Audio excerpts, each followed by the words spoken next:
Welcome back to Lore at Night, where rain gently falls and every story carries a shadow. I'm always curious to hear where in the world you're listening from, so comment that down below. Now get comfortable, and let's begin with the first story. The cabin sat quietly among the pines, its windows dark against the Montana wilderness.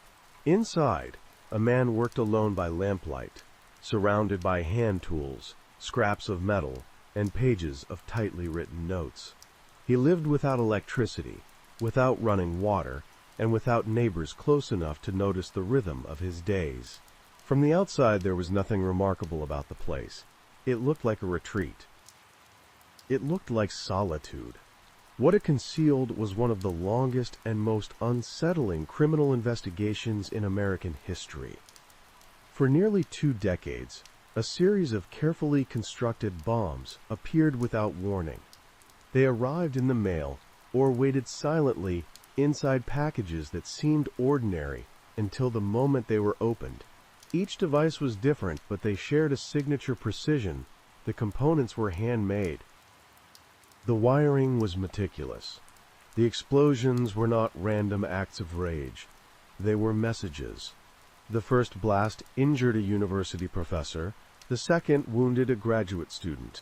In the years that followed, secretaries, airline executives, computer scientists, and store owners would all become targets. Some survived with life-altering injuries. Others did not survive at all. The attacker never spoke publicly at first, but his intent became increasingly clear. He was waging a private war against modern society. Investigators quickly realized they were not dealing with a single impulsive criminal.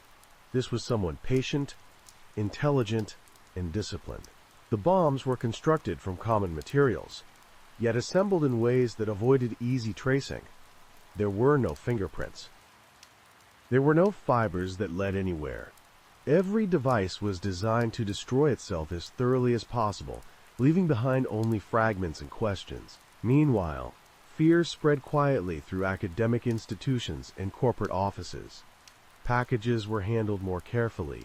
Mailrooms were placed on alert. People began to notice the smallest irregularities. A return address that felt wrong. A box that seemed heavier than expected. The attacks were infrequent enough to avoid constant panic, but regular enough to ensure they were never forgotten. As years passed, the investigation grew massive. Federal agents cataloged every component, every screw, every shard of metal recovered from the scenes. Patterns emerged, but answers did not. The bomber appeared to favor individuals connected to technology and industry, yet his choices were inconsistent enough to defy simple profiling. He struck across multiple states, often with years between attacks, suggesting someone who could wait indefinitely for the right moment. The media gave him a name, one that reduced a complex threat to a grim shorthand. UNABOM, short for University and Airline Bomber.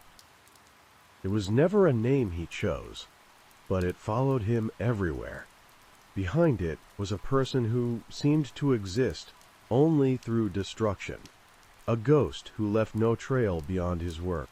Inside the investigation, frustration mounted. Hundreds of suspects were examined and discarded. Thousands of tips flooded in after every attack. Some were thoughtful. Many were desperate. None led to an arrest. The bomber appeared to live outside the modern systems that tracked most people. He left no financial records tied to the crimes. He did not use vehicles that could be traced. He did not communicate except through explosions. Then, after years of silence, something changed. A letter arrived. It was not a confession, but it was a declaration. The bomber claimed responsibility for the attacks and offered an explanation for his actions. He described a world corrupted by technology, where human freedom was being slowly erased by machines and institutions. He wrote with clarity and control, constructing arguments rather than threats.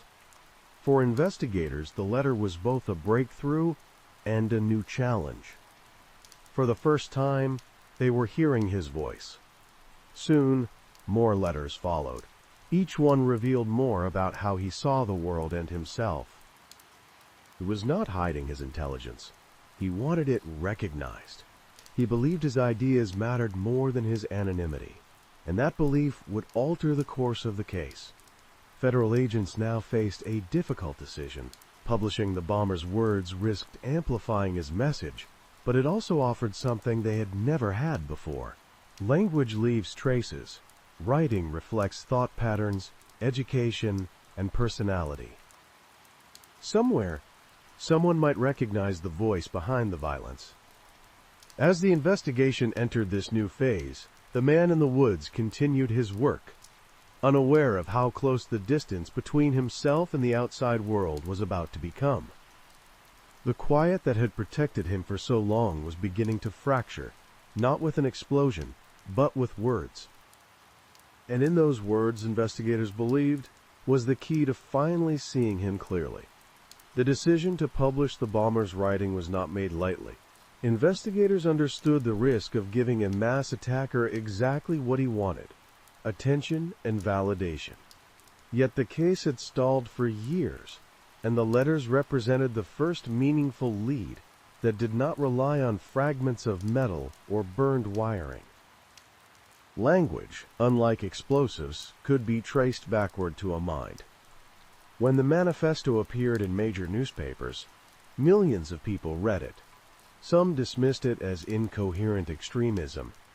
Others found parts of it unsettlingly articulate.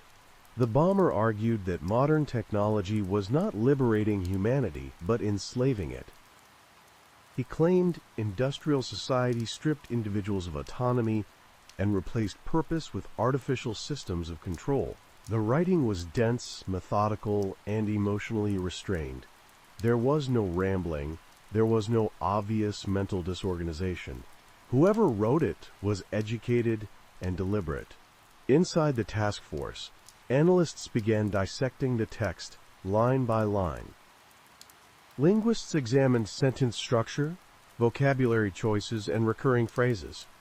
Psychologists studied the emotional tone, noting the absence of impulsive rage. This was not a man lashing out blindly. This was someone who believed himself justified, even necessary. One detail stood out quickly. The writing style felt dated, as though it belonged to an earlier academic era. Certain phrases were unusual, formal in ways that had fallen out of fashion. The arguments echoed themes from mid-20th century critiques of technology, but they were presented with original phrasing rather than borrowed quotes. This suggested someone who had absorbed these ideas deeply, perhaps long ago, and had been refining them in isolation. Meanwhile, the public response was overwhelming. Thousands of tips poured in from people who thought they recognized the voice behind the words. Former students remembered professors who spoke in similar terms. Colleagues recalled co-workers who ranted about technology with comparable intensity. Family members wondered whether a distant relative's long-held beliefs had crossed into something darker. Each tip had to be evaluated, documented, and often dismissed. At the same time, the bomber continued to exist as a physical threat. Although the letters created a pause in attacks, there was no guarantee the violence had ended. Investigators had to balance analysis with readiness, knowing another device could appear without warning. As the linguistic work progressed, patterns became clearer. The author frequently used specific constructions, pairing words in ways that were statistically rare. He avoided contractions almost entirely. He favored certain transitions and qualifiers, repeating them across hundreds of pages. This consistency suggested not only education, but habit. Writing like this had once been routine for him. One analyst proposed a crucial shift in perspective. Instead of asking who might write like this now, they should ask who once wrote like this professionally, but no longer did. Someone who had stepped away from academia or formal work, yet retained the voice of that world. This idea reframed the search.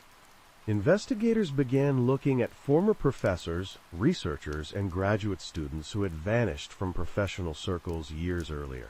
Men who had withdrawn, retreated, or been dismissed. Individuals whose lives had taken sharp turns away from institutions and into isolation. Slowly, the list narrowed. Among the thousands of tips, one stood out for its specificity. It did not come from a profiler or a colleague, but from someone who had lived with the writing style for years. The tip described a man who shared not only the bomber's ideas, but his phrasing. Certain expressions in the manifesto were nearly identical to things this person had written decades earlier. Agents approached the tip cautiously. Many promising leads had collapsed under scrutiny. Still, they gathered the older writings mentioned in the report and placed them side by side with the manifesto. What they saw made the room go quiet. The similarities were not vague or interpretive. They were structural.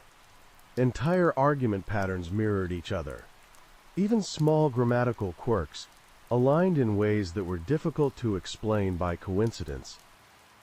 Linguists ran formal comparisons, and the results reinforced what their instincts already suspected.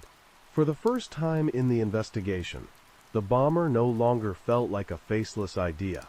He felt like a specific individual with a past, a trajectory, and a place in the world. Agents began retracing that path, moving backward through years of absence and silence. They followed records that had not been examined before, searching for where a mind like this might have gone when it decided to disappear. Somewhere far from the offices and labs he once knew, a man continued to live quietly among the trees. He still believed he was unheard, still believed his message was misunderstood. He did not yet know that his own words had built a bridge investigators could finally cross. And once they stepped onto it, there would be no turning back. Once investigators had a name, the case changed shape. It was no longer an abstract hunt for an unseen bomber, but a focused effort to confirm whether one reclusive life could account for nearly 2 decades of violence. Still, certainty mattered. A mistake at this stage would not only derail the investigation, but risk allowing the real attacker to disappear forever. Agents began reconstructing the suspect's history in careful detail.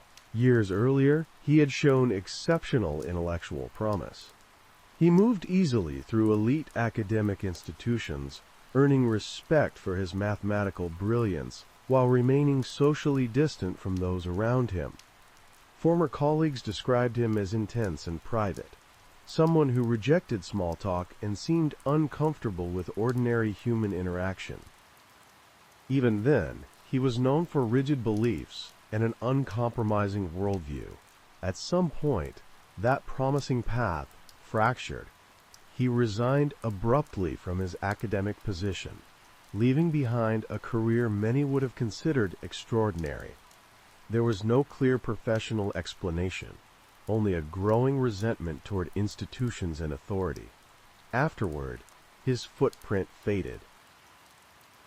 He withdrew from cities, from universities, from the systems that had once validated him. The world he rejected did not notice his absence. Investigators traced him through sparse records. He did not maintain steady employment. He did not build a family. He did not remain connected to colleagues. Instead, he moved steadily toward isolation, eventually settling in a remote area far from the reach of routine observation. The location was not random. It allowed privacy, self-sufficiency, and distance from the society he despised. As agents studied his life, the crimes began to align with chilling coherence. The targets matched his grievances. The timing of attacks corresponded with periods when he would have had the freedom and solitude to work undetected. The sophistication of the devices matched his technical aptitude and patience. Even the evolution of the bombs reflected a mind that refined its methods through experience rather than improvisation. Still, the task force resisted the temptation to rush. No arrest could be made on ideology alone.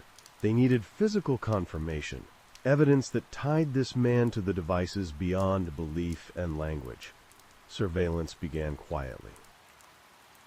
Agents traveled to the region where he lived, careful not to disturb the isolation that had shielded him for years. They studied maps and aerial imagery. They noted the lack of utilities, the absence of modern conveniences. Everything about the setting reinforced what they had learned about his worldview. This was not a temporary retreat. It was a deliberate rejection of the modern world. What concerned investigators most was what might be inside the cabin. Based on the bombs that had been recovered, they believed he would keep detailed notes. The devices were too precise to be assembled without planning. He likely documented his work, recorded his thoughts, refined his arguments. If those materials existed, they could confirm everything. At the same time, the risk remained high. If he sensed attention, he could destroy evidence or disappear deeper into the wilderness. Worse, he could resume bombing. Every move had to be calculated. Back at headquarters, analysts continued to compare writings. They examined letters, essays, and fragments of correspondence spanning decades. The match grew stronger with each comparison. Even punctuation habits aligned. The case was no longer built on a single similarity, but on a constellation of traits that pointed to the same source. As pressure mounted, agents debated timing. They needed enough evidence to justify a search and potential arrest. But they also understood the danger of waiting too long. The suspect was intelligent, methodical, and capable of violence. Underestimating him had already cost lives. The investigation reached a delicate balance between patience and urgency. Surveillance teams watched quietly. Analysts worked relentlessly. Warrants were drafted and revised. Every detail was reviewed, knowing that once they acted, there would be no opportunity to correct a mistake. Unaware of the tightening net, the man in the cabin continued his routines. He wrote. He repaired tools. He believed his solitude was intact. For years, isolation had protected him from scrutiny. Now that same isolation meant there would be no one to warn him. The distance between the bomber and those pursuing him had narrowed to a matter of miles. The next step would bring them face to face for the first time. And when it did, the silence he had relied on would finally come to an end. The arrest came quietly, without spectacle or resistance. Federal agents approached the cabin with caution, aware that the man inside had spent years building weapons designed to kill without warning. They did not know what traps might be waiting or what devices could be hidden among the trees. Every step was deliberate. Every movement assumed danger. When they reached him, there was no dramatic confrontation. He was taken into custody calmly, almost passively, as though the moment he had spent years imagining had finally arrived and required no reaction at all. The man who had terrorized the country through carefully disguised packages did not flee or fight. He complied. Inside the cabin, investigators found what they had feared and hoped for at the same time. The space was small and spare, lit by natural light and organized with a precision that mirrored the bombs themselves. On a crude desk were handwritten journals. There were thousands of pages, some detailed philosophical arguments against industrial society. Others described the construction of explosive devices in meticulous detail. Diagrams matched fragments recovered from past crime scenes. Components were stored carefully. Tools bore traces of materials used in previous attacks. It was all there. The journals confirmed not only authorship, but intent. He had documented his crimes with the same detached clarity he used in his writing. There was no remorse expressed. He viewed the bombings as a necessary means to force society to confront what he believed was an existential threat. The victims were not individuals to him. They were symbols. As agents cataloged the evidence, the full scope of the case became undeniable. Years of unanswered questions now had a single, coherent explanation. The isolation, the patience, the intellectual rigor, all of it converged in that one place, far from the world he despised yet deeply shaped by it. During questioning, he spoke carefully and sparingly. He did not deny responsibility. He did not seek forgiveness. His focus remained fixed on his ideas, insisting that history would eventually understand his actions. Investigators noted the same controlled tone they had seen in his letters. The man they arrested was the same voice that had written the manifesto, unchanged by exposure or consequence. For the families of the victims, the arrest brought a complex kind of closure. The fear that had lingered for years finally had an ending, but the damage could not be undone. Lives had been lost. Others had been permanently altered.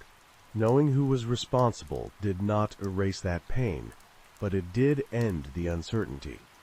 The case that had once seemed unsolvable now stood fully revealed. The bomber was not a network, not a conspiracy, not a shadowy organization. He was a single individual who had chosen isolation over connection and ideology over human life. His intelligence, once recognized as extraordinary, had been turned inward until it hardened into justification for violence. In the end, what stopped him was not technology or surveillance, but language. His need to be heard, to explain himself, had given investigators the one thing they needed. Words, unlike bombs, could be traced. They carried the imprint of a mind that could not fully hide itself. The cabin in the woods returned to silence after the search teams left. The investigation that had spanned nearly 2 decades was over. The threat that had moved unseen through the mail system was gone. And with his capture, the long, quiet terror that had unfolded one package at a time finally came to an end. Now, let's begin story number 2.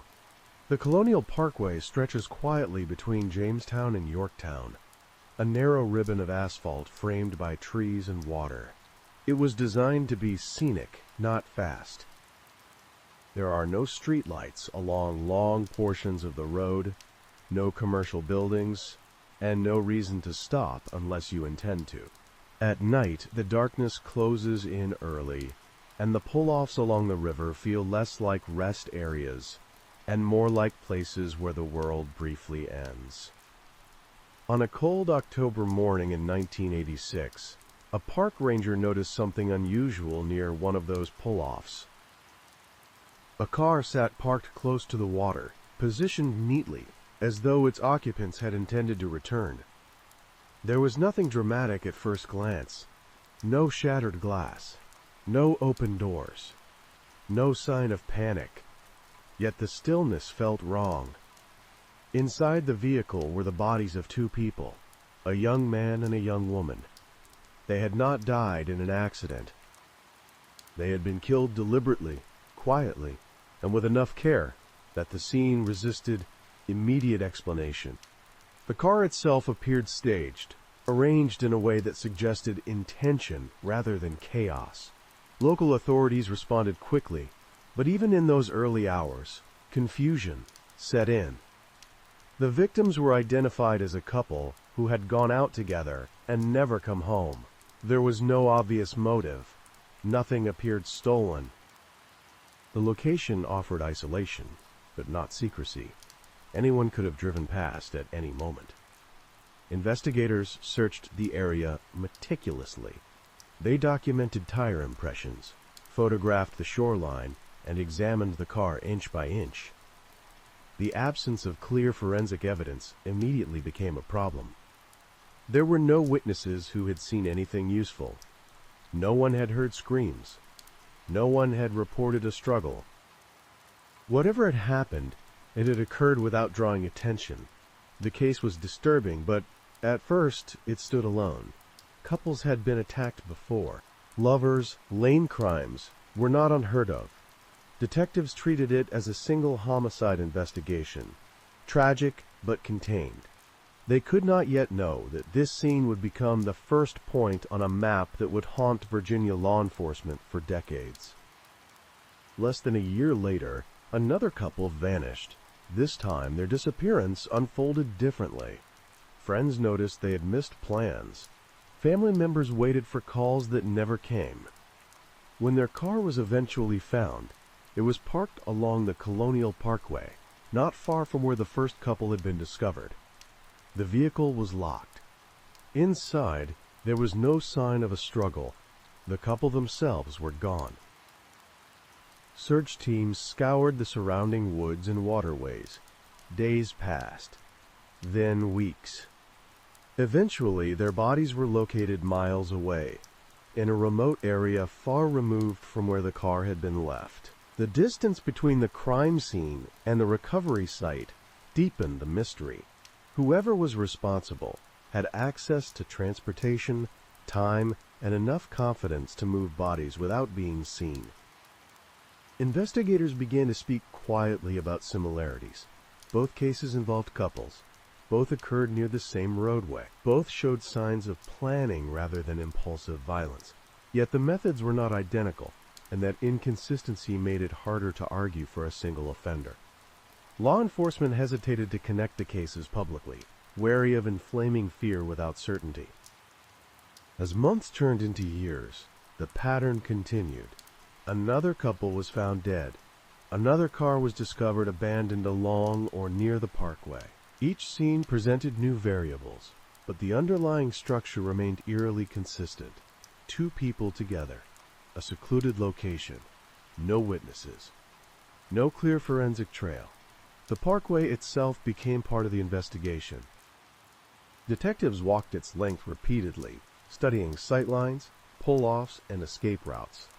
They noted how easily a vehicle could disappear into the darkness, how little traffic passed at night, and how the surrounding woods could swallow sound. What had once been a scenic drive now felt like a corridor of unanswered questions. Jurisdiction quickly became an issue. Parts of the parkway fell under federal authority, while nearby areas belonged to local and state agencies. Information moved slowly between departments, sometimes filtered through paperwork, and sometimes delayed by uncertainty over who was in charge. Each case generated its own file, its own theories, and its own suspects. Families of the victims pushed for answers, but investigators had little to give them. The absence of physical evidence meant there were no arrests, no charges, and no courtroom where facts could be tested. Instead, there were only timelines, reconstructed movements, and the uncomfortable realization that someone had learned how to kill here without being caught. By the early 1990s, law enforcement could no longer deny what the public had begun to sense. These were not isolated tragedies. They were connected by geography, by victim type, and by a level of control that suggested experience. The Colonial Parkway murders, as they would come to be known, were no longer a question of if they were linked, but how. And, more troubling still, investigators had to confront a reality that changed the tone of every briefing. Whoever was responsible had stopped, or had learned to disappear entirely. The road remained open. Cars continued to travel it every day, but beneath the trees and along the water, the silence carried a weight it had never held before. Because the question was no longer just who committed these crimes. It was whether the truth had already passed them by. In the months after the second couple was found, investigators returned again and again to the same problem. Every scene felt intentional, yet nothing about the evidence pointed clearly in one direction. The cars were left intact. Valuables remained behind. There were no signs of forced entry or defensive wounds that could explain a sudden explosion of violence. Whatever happened along the Colonial Parkway unfolded under control, and control was the one thing detectives could not account for. They began by reconstructing the victims' final hours. Friends and family were interviewed repeatedly, sometimes years apart. as investigators searched for inconsistencies they might have missed the first time. Where had the couples planned to go? Who knew their schedules? Had anyone followed them? The answers led nowhere. These were ordinary nights, made fatal not by risk, but by routine. The geography of the parkway became central to the investigation. The road offered long, uninterrupted stretches where a driver could be pulled over without attracting attention. Some pull-offs were hidden from passing traffic, screened by trees and bends in the road. Detectives considered the possibility that the offender used authority, or at least the appearance of it, to gain compliance. A uniform, a badge, or even a convincing tone could have been enough to make a young couple roll down a window and trust the wrong person. This theory gained traction as investigators compared the scenes. In several cases, the victims' cars were found locked, and there was no sign they had tried to flee. That suggested they had not panicked immediately. They had believed, at least for a moment, that they were dealing with someone legitimate, someone who gave orders and expected them to be followed. Yet there was no definitive proof of impersonation. No witness had seen flashing lights. No one recalled a suspicious vehicle matching a description across multiple cases. The theory remained just that, an explanation shaped by absence rather than evidence. As the investigation stretched on, forensic limitations became increasingly apparent.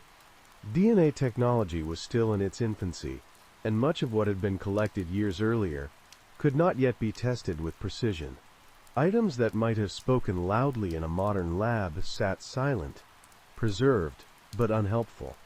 Detectives were forced to rely on behavioral analysis and circumstantial links, tools that offered insight but no arrests. Another couple was added to the list, and with them came new complications. Their bodies were found in a different configuration, their deaths caused in a different way. The variation unsettled investigators who had been hoping for consistency. If these crimes were the work of one person, then that person was changing methods.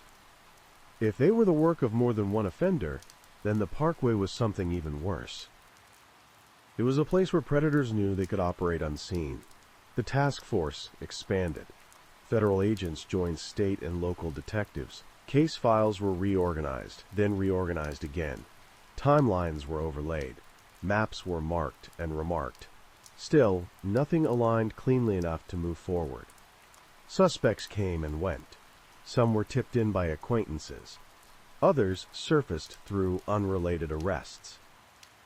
A few were law enforcement officers themselves, a fact that complicated interviews and strained relationships between agencies. Each suspect raised hope, and each ultimately fell apart under scrutiny.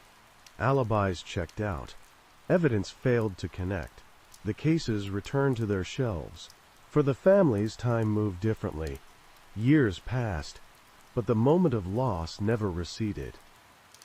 They watched as attention surged and faded, as new detectives arrived only to leave again. They attended meetings where officials spoke carefully, choosing words that acknowledged effort without promising progress. The absence of answers became its own form of cruelty. Public interest fluctuated. Media coverage spiked when anniversaries approached or when a new development was rumored, then quieted again. The parkway itself remained open and unchanged. People continued to stop at overlooks, unaware of the history beneath their tires. Others knew and avoided the road entirely, taking longer routes to stay away from places that felt contaminated by uncertainty. Investigators revisited the earliest assumptions. They questioned whether the couples had truly been targeted at random. They examined the possibility that the offender had been watching the parkway, learning its rhythms and identifying opportunities. This would have required patience and familiarity, perhaps someone who lived nearby or worked in a role that kept them on the road at night. Still, without a name, without a face, the offender remained abstract. A set of behaviors, a shadow moving between pull-offs and tree lines. By the mid-1990s, momentum slowed. New cases stopped appearing, at least along the parkway. For some, this brought cautious relief. For others, it raised a darker possibility. If the killings had ended, it was not because they had been solved. It was because whoever was responsible had chosen to stop, or had taken their violence elsewhere. Files were never closed. Leads were never fully exhausted. The investigation entered a kind of suspended animation, waiting for technology or testimony to catch up with what detectives believed they already knew, that these crimes were connected, that they were deliberate, and that someone, somewhere, understood exactly how they had gotten away with it. The parkway remained a road between historic landmarks, but for those who knew its story, it had become something else entirely. A place defined not by what had been seen, but by what had vanished. And in the silence that followed, one question refused to fade. If the offender had learned how to disappear once, what was to stop him from doing it again? Time did not close the Colonial Parkway murders. It stretched them. As years passed, detectives retired, evidence aged, and memories softened around the edges, but the cases refused to settle into history. They lingered in filing cabinets, and in the minds of those who had worked them, returning whenever a similar crime appeared elsewhere, or when a new forensic technique promised to unlock old secrets. By the late 1990s and early 2000s, advances in DNA analysis offered cautious hope. Evidence collected decades earlier was re-examined, packaged again, and sent to laboratories that could now read details once invisible. Investigators waited months for results, knowing that even a partial profile could change everything. In many instances, the samples were too degraded or too limited to produce definitive answers. The science had moved forward, but time had already taken its toll. Still, the effort renewed attention on the cases. Task force members revisited witness statements, some of them long forgotten. They re-interviewed people who had once seemed peripheral, asking the same questions with fresh ears. Small discrepancies emerged, not enough to solve the crimes, but enough to remind investigators how much had been lost in the early days when the cases were treated as isolated. The question of authority resurfaced repeatedly. Investigators returned to the idea that compliance had played a role, that the victims had been convinced to stay put rather than flee. This theory gained renewed scrutiny as detectives compared it to other crimes across the country, where offenders used impersonation to gain control. The Parkway, with its federal jurisdiction and park police presence, would have made such a ruse plausible, yet proving that theory remained elusive. No physical evidence tied the crimes to a uniform or vehicle. No witness could place a specific individual at more than one scene. What remained were behavioral consistencies that suggested a single guiding hand, but behavior alone could not stand up in court. Families became advocates out of necessity. Some learned investigative terminology. Others tracked developments in forensic science, pushing law enforcement to test and retest evidence as methods improved. They organized, shared information, and refused to let the cases fade quietly.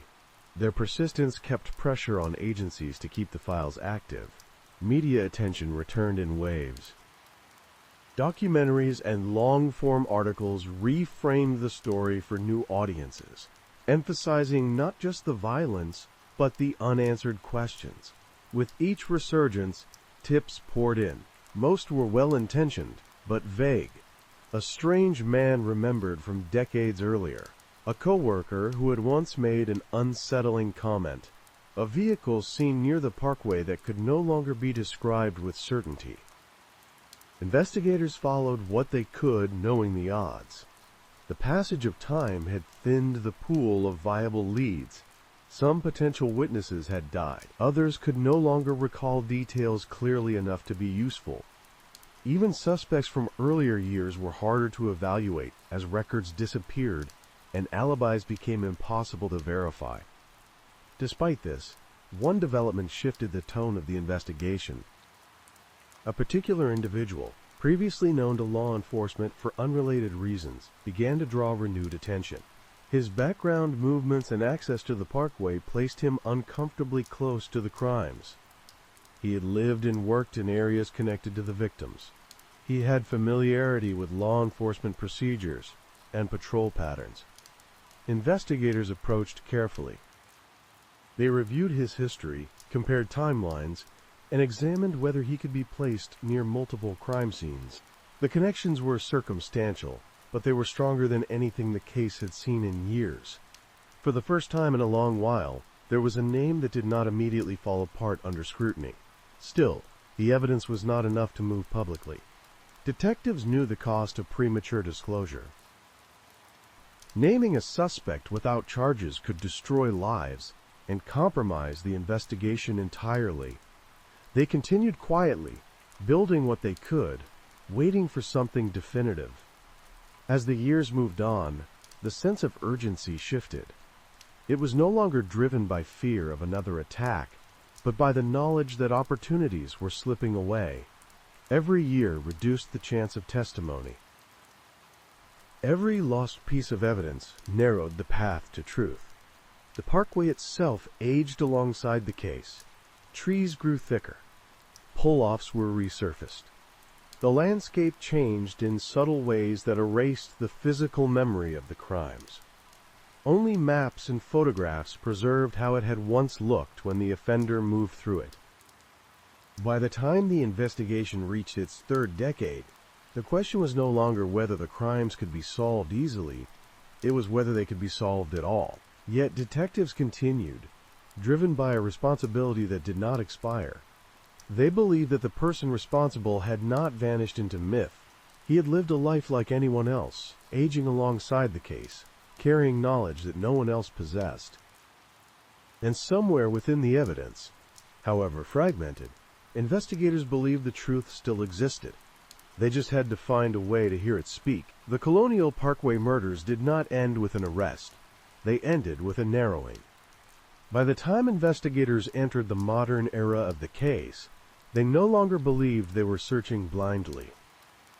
Decades of reanalysis had stripped away weaker theories and false connections, leaving behind a smaller, more uncomfortable truth. The person responsible had not been a stranger passing through. He had been someone with proximity, access, and a reason to feel at ease along that road. Law enforcement quietly recentered the investigation around a single figure whose name had surfaced before, but had never been fully confronted. Earlier in the case, he had blended into the background, one suspect among many. With time, technology, and hindsight, his profile began to stand apart. He had lived in the region during the period of the murders. He had personal connections that intersected with the victims' lives. Most critically, he had demonstrated familiarity with law enforcement practices and investigative blind spots. The very traits that once made him seem unremarkable now appeared essential. Investigators reviewed his movements during the years of the killings, cross-referencing employment records, witness recollections, and geographic data. They examined his behavior after the crime stopped, noting the absence of similar violence once his circumstances changed. The pattern did not prove guilt on its own, but it aligned in ways no other suspect had. For the first time, families were told that the focus of the investigation had shifted decisively. They were not given closure, but they were given clarity. Law enforcement acknowledged that they believed the murders were connected, that they believed one person was responsible, and that this individual had likely escaped prosecution not because of innocence, but because of timing. Critical evidence had been collected before DNA science could fully interpret it. Early assumptions had delayed the recognition of a serial pattern. Jurisdictional divides had slowed coordination at moments when speed mattered most. None of these failures were malicious, but together they created a gap wide enough for someone to walk through undetected. The suspect himself would never face trial. By the time the investigation reached its most focused point, he was no longer alive. With his death, The possibility of interrogation, confession, or courtroom resolution vanished. What remained was a case built on convergence rather than conclusion. Law enforcement stopped short of a formal declaration, bound by standards of proof that could no longer be met. Families, however, were left with something closer to truth than they had ever had before. They understood who investigators believed was responsible and why. They understood how the crimes had been committed, even if they could never hear an admission. The parkway remained open, unchanged to the casual eye. Drivers continued to pass through its wooded stretches, unaware that it had once been studied inch by inch by people trying to understand how someone could take lives there without being seen. The road had not changed. The understanding of it had. The Colonial Parkway murders are often described as unsolved, and technically, they are. There was no arrest, no verdict, no sentence handed down in a courtroom. But they are no longer without shape. They are no longer a mystery without direction. Investigators believe they know who did this. They believe he watched couples because they were predictable. They believe he chose locations that offered silence without isolation. They believe he relied on trust, authority, and calm rather than force. And they believe he carried that knowledge with him for the rest of his life, unseen, unchallenged, and unconfessed. For the families, justice came not as a moment, but as a narrowing of darkness. It came in knowing that the truth did not disappear simply because time passed. It waited, and for the parkway itself, the story remains written not in monuments or warnings, but in absence. A reminder that some crimes are not solved by catching a suspect. They are solved by finally understanding who never had to run. Now let's get into the next story tonight. In the early hours of a summer morning, while most of Villisca slept with windows open to the Iowa heat, a house on 2nd Street held its breath. It was a modest white-frame home, ordinary in every visible way, standing just a short walk from the town square. By daylight, it would become one of the most infamous addresses in American criminal history. At the time, no one inside the house was alive to know it. Villisca was a town built on predictability. In 1912, it was home to just over 2,000 people, most of them bound by church, family ties, and routine. Doors were often left unlocked. Children moved freely between neighbors, homes. Crime, especially violent crime, was something people read about happening elsewhere. That belief had shaped the town for decades, and it shaped the Moore household as well.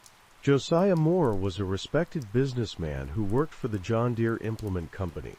He was known for his diligence and his quiet ambition.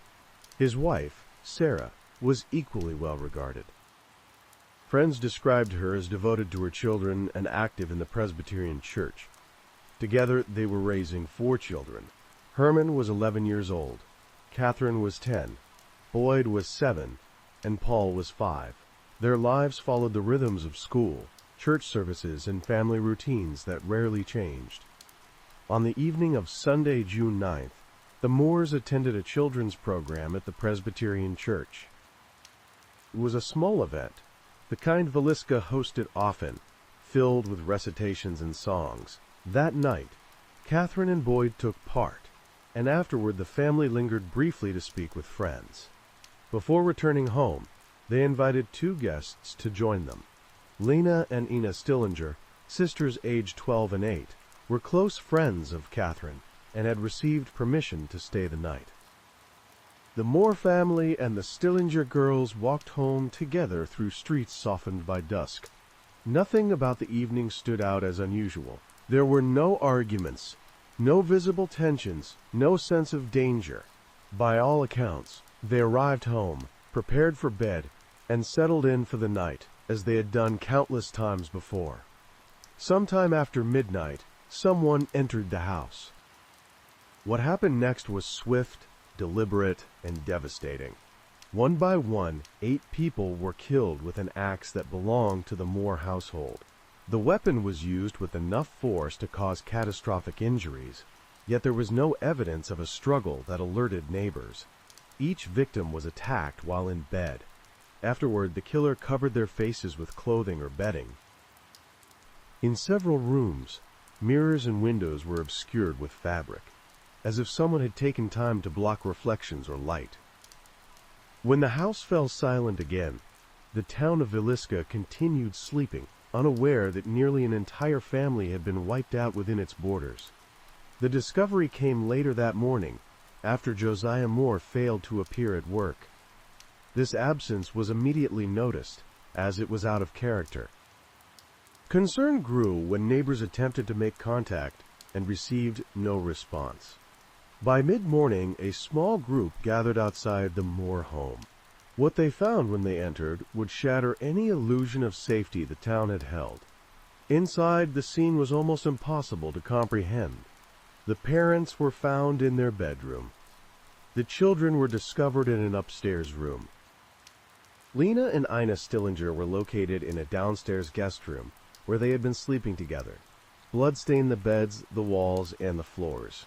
The axe was later found in the house, its blade wiped but unmistakably used. Word spread quickly, and with it came chaos. In a matter of hours, the Moore home became crowded with townspeople, officials, and onlookers. There was no system in place to control access, and the crime scene was compromised. Almost immediately, people walked through rooms, touched objects, and moved items out of shock, curiosity, or an instinctive desire to understand what had happened. By the time law enforcement attempted to assert control, critical evidence had already been disturbed or destroyed. The brutality of the crime stood in stark contrast to the town itself. Villisca had never experienced anything remotely like this. 8 victims, including 6 children, killed in their sleep, without a clear motive and without an obvious suspect. The absence of forced entry raised troubling questions. The killer appeared to know the house well enough to move through it confidently in the dark. Yet there was no indication that anything had been stolen. As news of the murder spread beyond Villisca, reporters began to arrive. Headlines traveled quickly across Iowa and into neighboring states. The case drew national attention, not only because of its violence, but because of its mystery. How could such a crime occur in a place defined by familiarity and trust? For the townspeople, fear set in almost immediately. Parents watched their children more closely. Doors were locked at night for the first time in memory. Conversations lowered when strangers passed by. Everyone wondered the same thing, though few said it aloud. If the killer had walked into the Moore home so easily, what was to stop him from doing it again? Investigators faced immense pressure from the beginning. They were expected to provide answers quickly, despite the compromised scene and the lack of clear leads. Early theories ranged widely, from personal vendettas to roaming criminals who traveled by rail. Each possibility carried unsettling implications, and none came with proof strong enough to quiet the town's growing unease. As days passed, the initial shock gave way to frustration. The more people examined the crime, the less sense it seemed to make. The careful placement of the axe, the covered mirrors, the decision to spare no one in the house. Every detail suggested intention.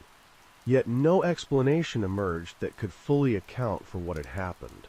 The house on 2nd Street was eventually closed, but its presence lingered heavily over Villisca. It stood as a reminder that something unspeakable had occurred, and that the person responsible had vanished into the night. The investigation was only beginning, and already it was clear that this case would not yield its secrets easily. Meanwhile, beyond the town limits, leads began to surface, some credible and others born of fear and rumor. Each would pull investigators in different directions, stretching resources and testing patience.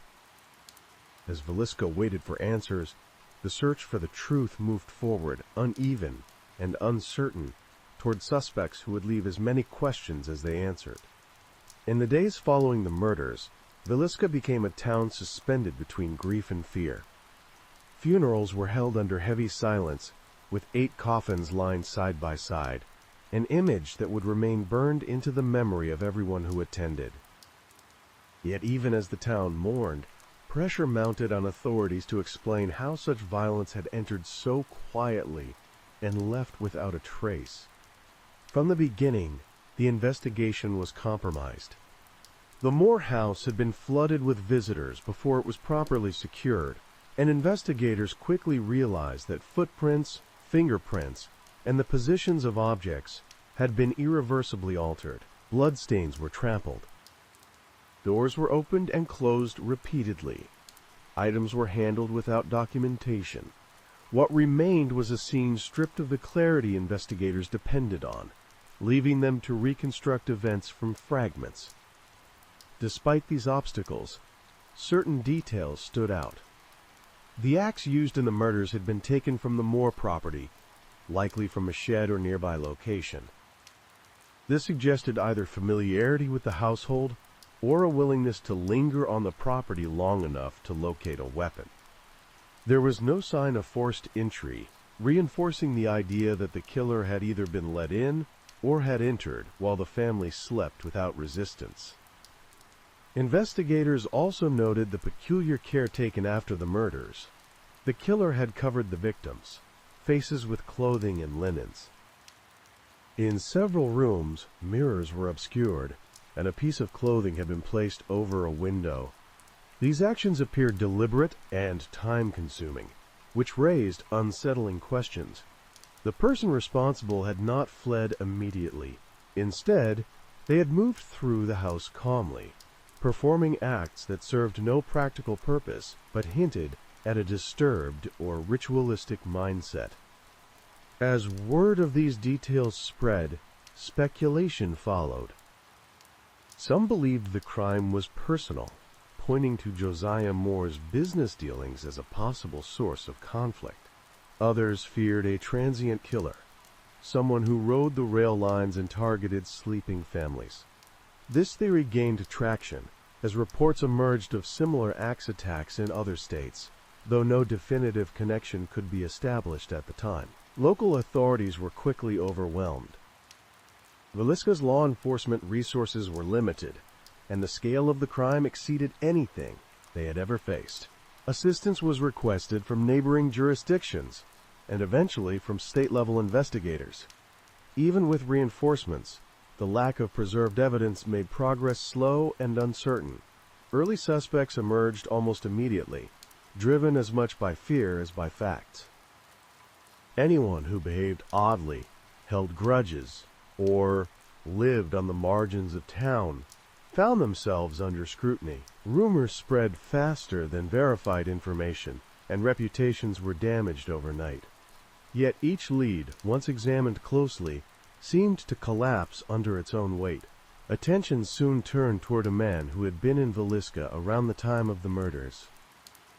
He was a traveling minister known for erratic behavior and an intense demeanor. Witnesses recalled that he had attended church events in the area and had left town shortly after the crime. His movements raised suspicion, especially given the lack of other concrete leads.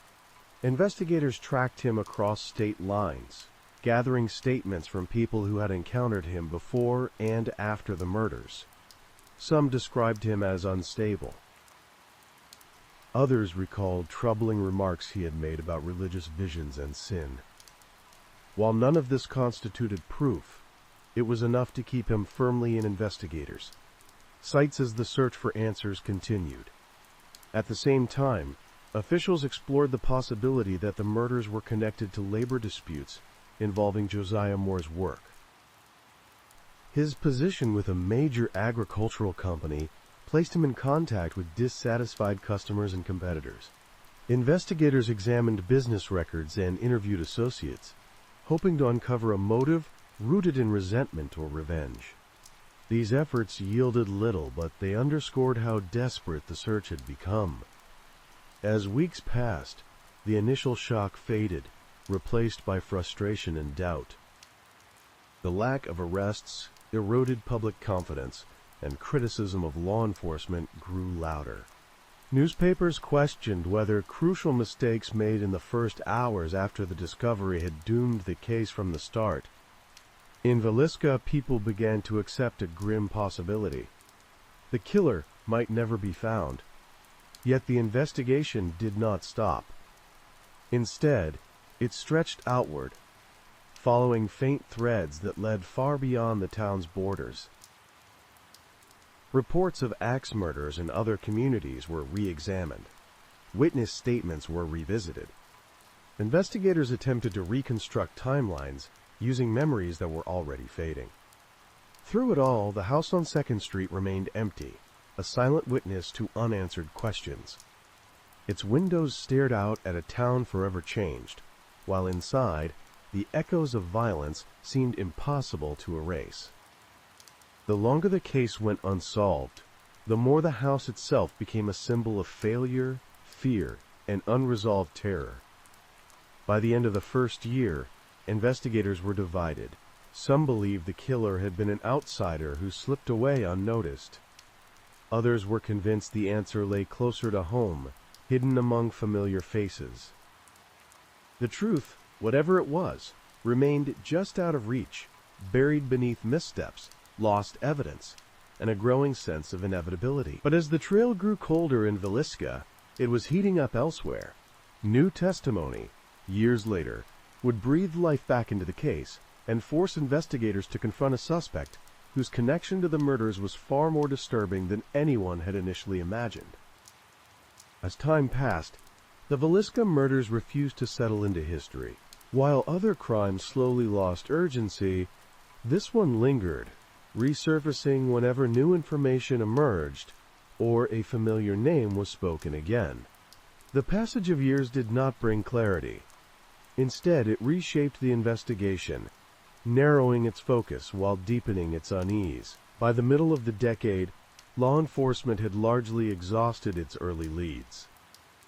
Many of the original suspects had been cleared, either by alibis that held up under scrutiny or by the simple absence of evidence. Yet one figure remained difficult to dismiss. His name continued to surface in reports, letters, and whispered conversations. It was a name tied to instability, violence, and an unsettling proximity to the crime. This man had been in Villisca around the time of the murders. He had attended church services, spoken openly with townspeople, and left soon afterward. At the time, his behavior had raised eyebrows, but not enough to justify immediate arrest. As years went by, however, his past began to draw sharper attention. Investigators learned that he had a history marked by erratic conduct and institutionalization. He had been confined to mental hospitals more than once, following episodes of extreme behavior that alarmed those around him. In statements given later, he would admit to violent impulses and a deep sense of inner turmoil. While these admissions alone did not prove guilt, they added weight to suspicions that had never fully disappeared. More troubling still were his own words. In conversations with acquaintances and, later, with authorities, he spoke about the Villisca murders with a familiarity that seemed inappropriate. He described details that had not been widely publicized, details that suggested either first-hand knowledge or an unhealthy obsession. These statements reignited interest in the case and prompted officials to take a closer look. By this point, the investigation had shifted away from physical evidence, which had long since been compromised or lost. Instead, it relied heavily on witness testimony, recollections, and patterns of behavior. This made the process fragile. Memories faded. Stories changed. The line between fact and interpretation became increasingly difficult to draw. Still, the weight of circumstantial evidence continued to build. Investigators retraced the suspect's movements in the days surrounding the murders. They examined transportation routes, lodging records, and personal correspondence. What they found was not a clear trail, but a series of unsettling coincidences that placed him near similar crimes and violent episodes. At the same time, public interest in the case surged once more. Newspapers revisited the story, framing it as a mystery that had haunted Iowa for years. With renewed attention came renewed pressure on authorities to act. The idea that the killer had lived freely for so long was difficult for the public to accept, and demands for accountability grew louder. Legal challenges quickly followed. Prosecutors knew that bringing charges without strong physical evidence was risky.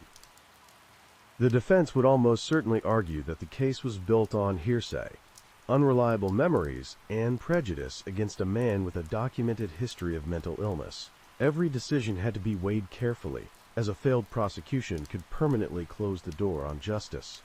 Yet, there was also a moral urgency to the case. 8 lives had been taken in a manner that shocked the nation. Families of the victims, long deprived of answers, deserved resolution. Investigators pushed forward, convinced that the accumulation of testimony and behavior painted a picture that could no longer be ignored. As the case edged closer to a formal reckoning, the suspect's own actions worked against him. His statements became more explicit, more troubling. He spoke of urges, of moments he could not control, and of acts he claimed to regret deeply. While he stopped short of a full confession, the implications were unmistakable. Still, doubt lingered. Some officials questioned whether the desire to close the case had begun to overshadow objectivity. Others worried that the true killer, if different, would never be found once attention focused so narrowly on a single man. These concerns fueled internal debate and external criticism, but they did not slow the momentum that was building.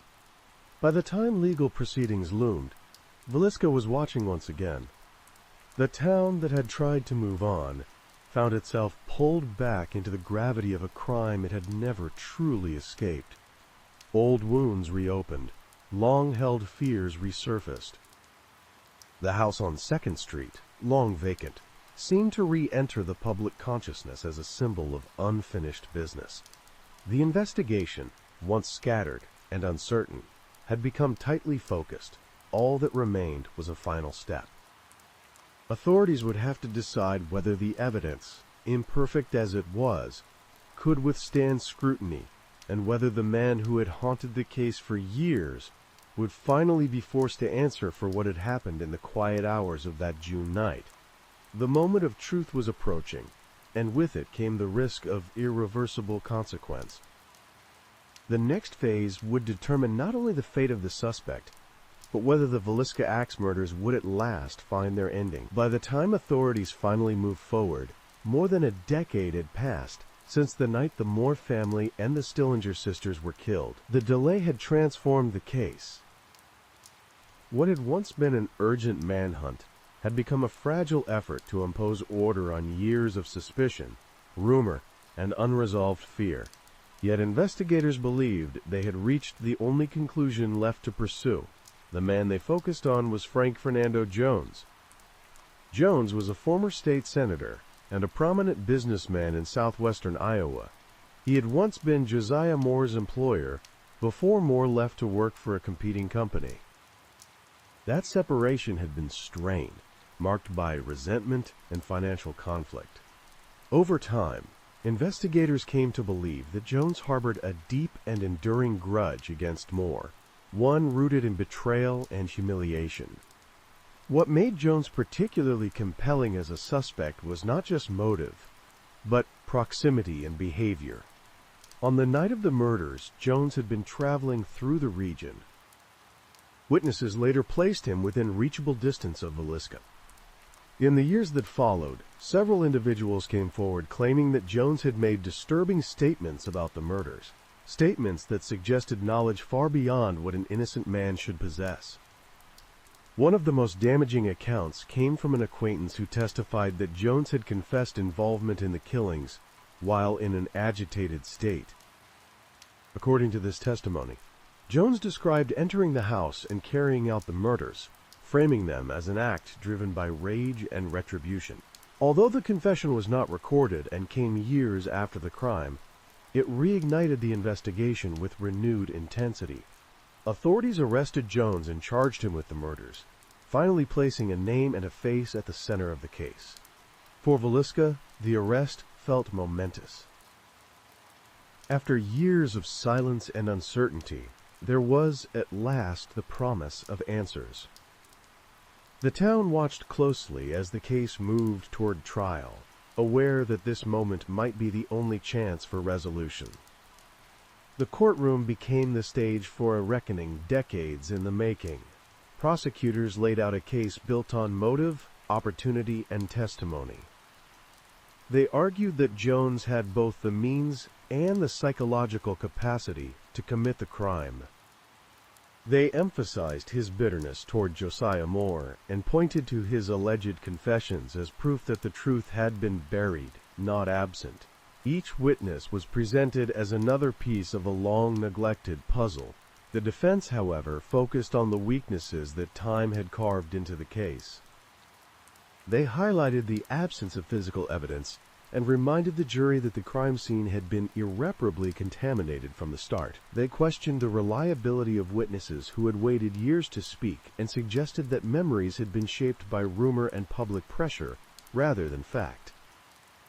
They also raised doubts about the alleged confessions, arguing that they were second-hand accounts influenced by personal grievances and flawed recollections.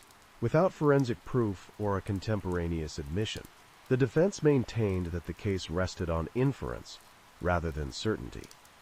As testimony unfolded, the difficulty of prosecuting an old crime became unmistakable. Each argument seemed to collide with the same obstacle. Too much time had passed. Too much had been lost. The certainty the public longed for could not be manufactured in a courtroom bound by rules of evidence. When the jury reached its decision, it delivered a verdict that stunned Villisca once again. Frank Fernando Jones was acquitted. The ruling did not declare him innocent. It declared only that the evidence was insufficient to prove guilt beyond a reasonable doubt. For many, the distinction offered little comfort. The case that had haunted the town for so long remained unresolved in the way that mattered most. Jones was released, and the legal pursuit effectively ended there. No further arrests were made. No new suspects emerged with enough weight to reopen the case. The investigation, after years of momentum and hope, came to a quiet stop. For Villisca, the conclusion was not closure but exhaustion. The town had lived under the shadow of the murders for years, waiting for an answer that never fully arrived. Some believed Jones was responsible and had escaped justice. Others believed the truth was still hidden, lost among early mistakes and forgotten evidence. What remained undeniable was the impact of that night. 8 people were murdered in their sleep, in a home that had once represented safety and routine. The crime shattered assumptions about trust and security, leaving behind a legacy of fear that no verdict could erase. The house on 2nd Street still stands, silent and unchanged. It carries no explanation within its walls, only the weight of unanswered questions. The Villisca axe murders end not with certainty, but with the sobering reality that some crimes resist resolution, surviving not as solved cases, but as permanent wounds.